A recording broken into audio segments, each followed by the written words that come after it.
Stéphane avait 43 ans lorsqu'il s'est éteint le 4 février dernier. Il souffrait de la maladie de Charcot, une maladie incurable qui demande beaucoup d'équipements pour la prise en charge des malades en fin de vie. Un peu plus de 2 mois après sa disparition, sa maman, Marie-Jeanne, a souhaité faire le don de tout le matériel qu'elle avait acheté pour son fils à une petite fille handicapée, Assia.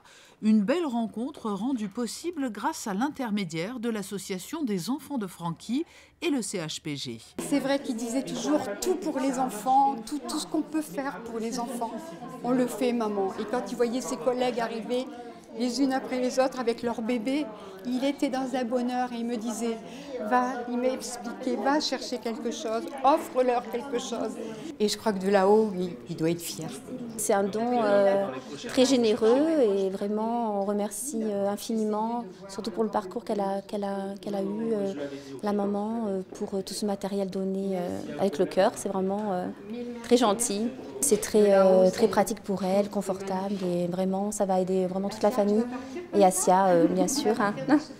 Quelques minutes plus tard, au service de médecine nucléaire était inauguré un nouvel appareil de pointe, une gamma caméra cardiaque qui va permettre de mieux visualiser le fonctionnement du cœur. C'est une caméra dédiée à une activité cardiologique et dont le principe en fait est de détecter la maladie coronaire, c'est-à-dire le rétrécissement des artères du cœur par des plaques d'athérome.